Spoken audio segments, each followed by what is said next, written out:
Okay, everybody, I'm back. It is about 12:25, and continuing on with quoting Dan Drazen, or Daniel J. Drazen's review of 222, Sonic the Hedgehog 222 last year.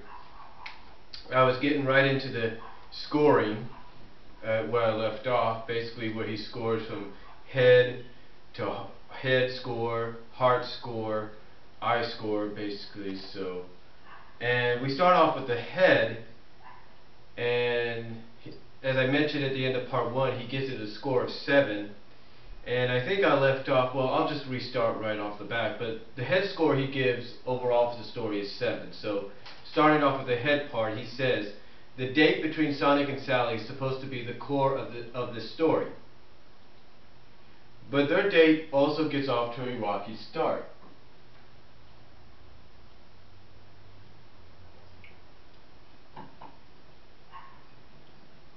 As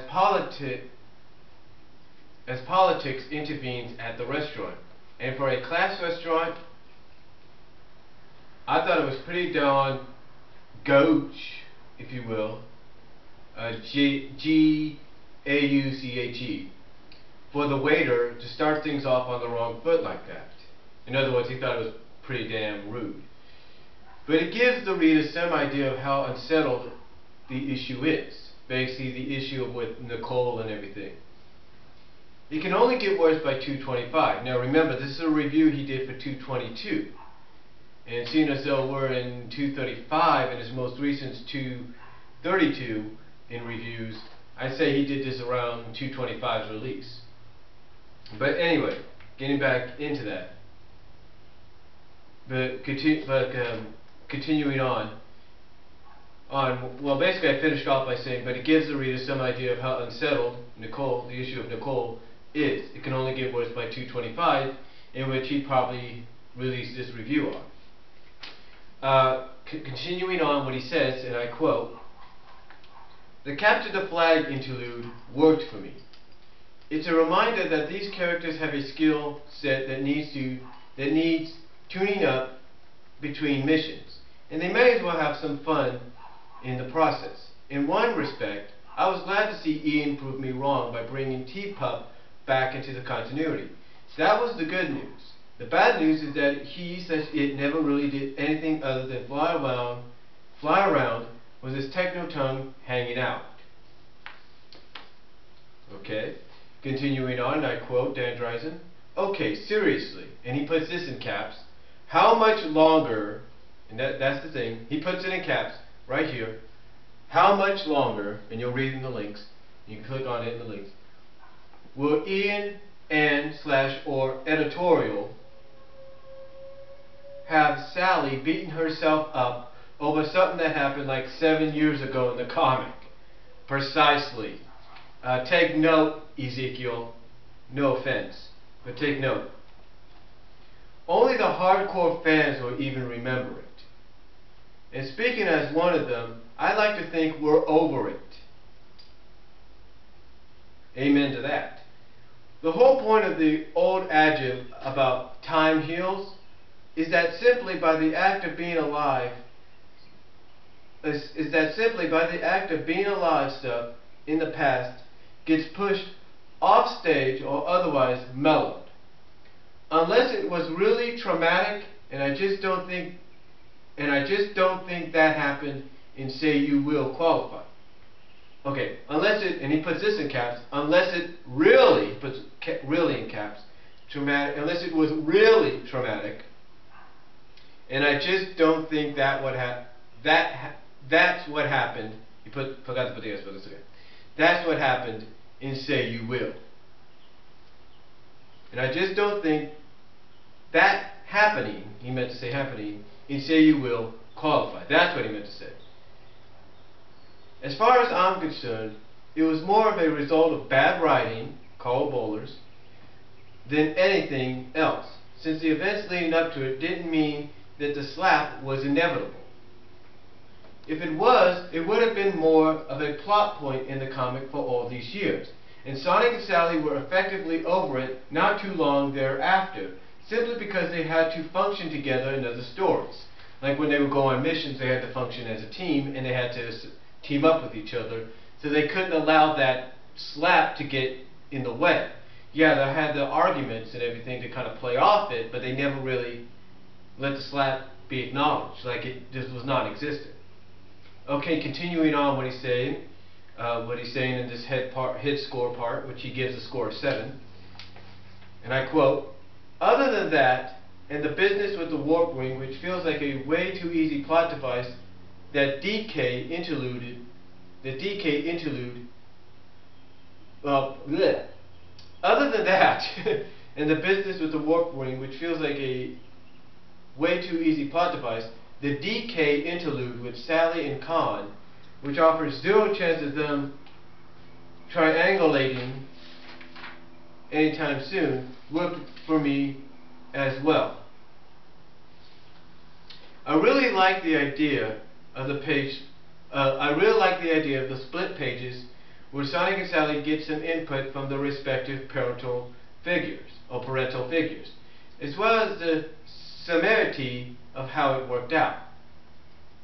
I also liked it when Ken Penders tried it in Sonic 137, Mobius 25 years later, Trouble in Paradise.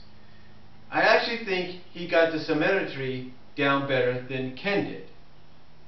In other words, he's saying Ian did a better job here in 222 than Ken did in 137.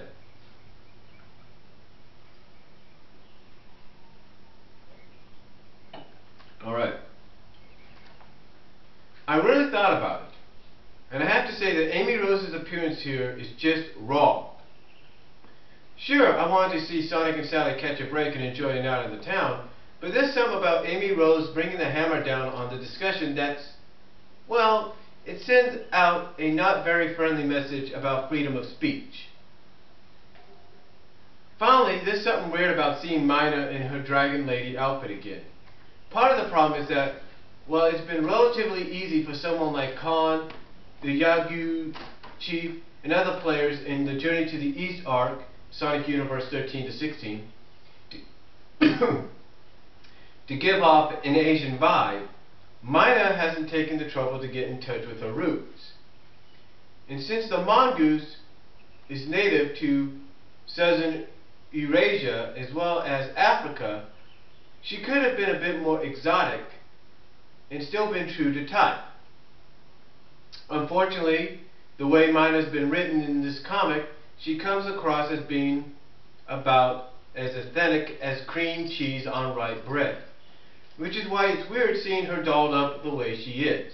In other words, he feels it's just not right. In other words, it's, you know, we'd rather have Mina, whatever you call her, the way she is, instead of having her dressed up. In the end, and this is Dan Drazen, I'm quoting again, in the end, the stories about Sonic and Sally, the stories about Sonic and Sally's date, in the same way that Psycho was about someone embezzling $4,000 from her employee's client. The date rarely takes center stage here. Despite all the talk about it in the split-page prep sequence beforehand, the mood at the restaurant is spoiled completely by the holdover plot point from the previous story. And just as things are settling in at the Chow Garden, we're forced to look at Naugus and Jeff. Even in a date story, Sonic and Sally can't catch a break. Head score 7. So in other words, basically he's saying the center of the story, what should have been the focus of the story, that being the date, and Sonic and Sally having a break from all the hell they've been put through, doesn't even take center stage here when it should have. Okay, the I score. The I score is basically the artwork. And he gives this a 9. I score. Since Stephen Butler did the artwork in the earlier She's Gotta Have Him, it's no surprise that he has her pulling the red silk number out of her closet again. Oddly enough, the Amy Rose intervention scene is probably the weakest one here, if because it's the best, or if because it's the least justifiable. But otherwise, there's nothing to fault with Butler's artwork. In other words, he's saying that Steven kind of has a liking to put Mina in the dragon outfit. Alright, the heart score. This is where he scores it as the heart of the story. And he gives it a 6. A 6. And this is what he says with the heart of the story. And I quote, "It's become something of a storytelling convention with this comic that whenever Sonic and Sally do catch a break, it's a prelude to the both of them getting seriously crapped on in the next installment. Mobius 30 years later is a prime example. Ian delivered a charming slice of domestic home life with Sonic, Sally, and the kids as prelude to the almost getting blown up by Linda with Silver making the save, and then things start getting bad. This story, 222, is no exception, since the final page manages to undo the mood of the two date-related pages that came before. Once again, the date itself is only prelude to Naga's making his play to take over. I assume that this kind of timing is supposed to make us more sympathetic with the momentarily happy couple. Me, it just makes me impatient with the writing. Actually, comparing this story with the ending sequence of Mobius 25 Years Later, Part 2, Tempest Atomis, Sonic 167, or as I like to call it, Mobius 25 Years Later 2.0, is even instructive as to why this just doesn't work for me. It featured one of the most absolutely charming sequences ever to appear in this comic.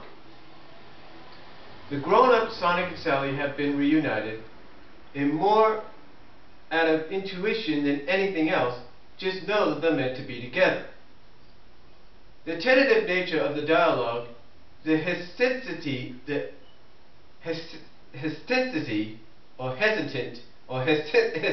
I can't pronounce some of these words, of action was far removed from the usual fast-forward pacing of a comic book, and it was a refreshing change of pace.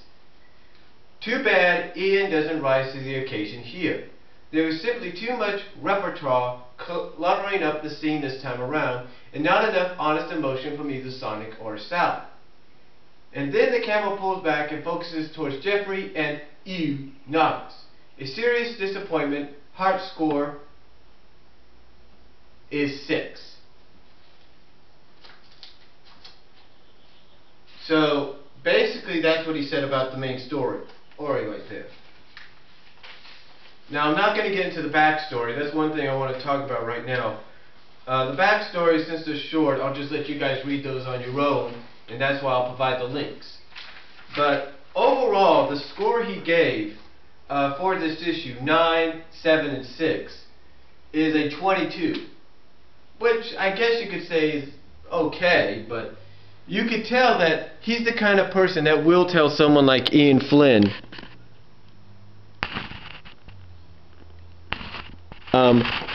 he's someone that will tell Ian Flynn how he feels.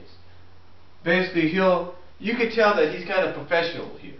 He doesn't hold anything back, and it just proves that even though I may not be professional, there'll be maybe other reviewers out there that may not be professional. This guy, who is a lot older than I am, is a fan, and at least he takes time to look at the head of the story, the focus of the story, and score that. He looks at what the heart of the story is, scores that in the artwork, like a professional reviewer does. So again, I'll provide the link down below.